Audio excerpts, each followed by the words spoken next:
मर्यादा पुरुषोत्तम भगवान श्री राम जी के छोटे भाई लक्ष्मण जी को मूर्छा जब हुई तो संजीवनी बूटी का प्रयोग हुआ है। उस दौरान वर्तमान आधुनिक चिकित्सा पद्धति नहीं थी। चिकित्सा तब भी लोग कर रहे थे। उसके बाद वो त्रेता का विषय रहा। द्वापर के अंदर इतना बड़ा महाभारत का युद्ध हुआ, सबको पता है जी। शायद मुझे लगता है कि उस दौरान भी कोई एलोपैथी का चिकित्सा उस युग में भी किसी को नहीं दी गई, ऐसा संज्ञान में आया है। वर्तमान में कई तरह की चिकित्सा पद्धति राष्ट्र के अंदर, पूरे विश्व के अंदर कार्य कर रही हैं।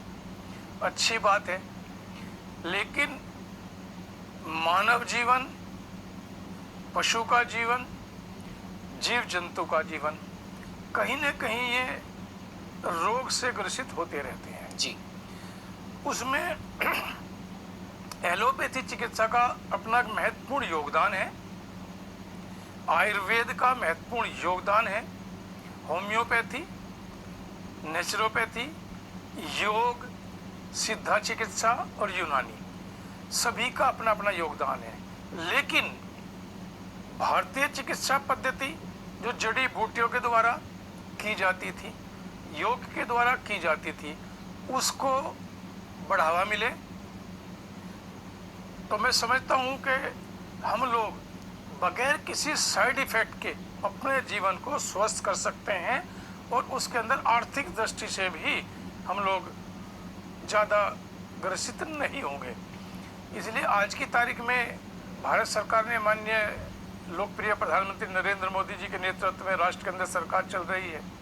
आयुष मंत्रालय का निर्माण हुआ है पूर्व में और मंत्रालय चल रहा है। आप देखोगे कोरोना के संक्रमण काल के दौरान आयुष का काढ़ा पूरे विश्व के अंदर वो बात गई है।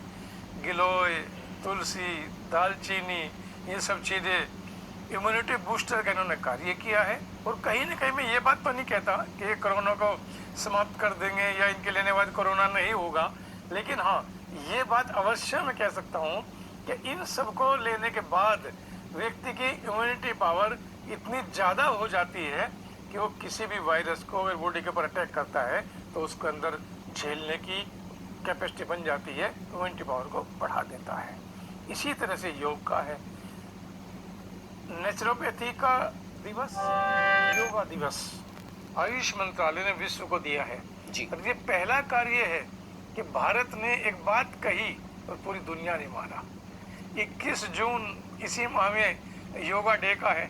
वो भारत ने योगा डे का नाम दिया है, लेकिन पूरी दुनिया ने उसको माना। ये भारतीय संस्कृति की जीत है, भारतीय कल्चर की जीत है। खान पान शुद्ध हो और राष्ट्र के अंदर ऑर्गेनिक फूड, सब्जी के द्वारा, गन्ने के द्वारा या जो भी हम लोग खेती करते हैं उसके अंदर ये यूरिया वगैरह डाला जाता है, इनसे बच करके अगर आदमी देसी गाय का गोबर, गौमूत्र और वो जो लोकल गांव का जो खाद होता है अगर वो डालें तो ज़्यादा अच्छा है। उसी तरह का हम लोग अगर प्रयोग करेंगे तो हम रोग से बच सकते हैं। एक बात होती है रोग होने के बाद चिकित्सा किया जाना, एक होता है हम लोग पहले ही इतने पावरफुल रहे कि रोग आए ही नहीं। कोई भी बैक्टीरिया अगर प्रवेश करता है, अगर मैं वीक हूँ तो वो अंदर हमें बीमार कर देगा, और अगर मेरी इम्यूनिटी पावर मजबूत है तो हम बीमार नहीं कर सकते। दूसरा एक विषय ये होता है कि जैसा किसी को फीवर हुआ, फीवर इस बात का सूचक होता है, अगर मैं ये कहूँ उसकी बॉडी का तापमान बढ़ा है, वो इस बात का सूचक है कि इस बॉडी के अंदर कोई न कोई प्रॉब्लम है, उसको चेक की जानी चाहिए। लेकिन बुखार के लिए भिन्न भिन्न तरह की मेडिसिन दे करके रोग को दबाया जाना, उस चिकित्सा पद्धति से बाहर निकल करके बुखार का रीजन क्या है, किस पार्ट्स के अंदर प्रॉब्लम हुई जो उसकी बॉडी हीट अप हुई, उसके ऊपर चिंतन होना चाहिए। राष्ट्र के बुद्धिजीवी जितने भी हैं, सभी जो सरकारें हैं, उनको इस बात को चिंतन करें कि हम लोग आयुर्वेद, नेचुरोपैथी, योगा, होम्योपैथी, सिद्धा चिकित्सा, यूनानी, इनको भी साथ लेकर के चलें जी। और जितने भी हॉस्पिटल्स हैं उनके अंदर भी इन्हीं सभी चिकित्सकों को हम लोग बिठाएं ताकि रोगी स्वस्थ रह सके। और किसी भी राष्ट्र के अंदर हॉस्पिटल की संख्या बढ़ाने से क्या रोगी की संख्या घटी? नहीं घट पाई। इसलिए हॉस्पिटल बढ़ाएं, उसका हम लोग विरोधी नहीं है, बढ़नी चाहिए, लेकिन इस बात के ऊपर भी चिंतन होना चाहिए कि रोगी की संख्या राष्ट्र में घटी है या बढ़ी है। जी, रोगी की संख्या घटने के ऊपर भी चिंतन होना चाहिए। जी, बिल्कुल सर। सर आऊँगा आपके पास, उससे पहले सर आपके पास मैं आना चाहता हूँ, जैसे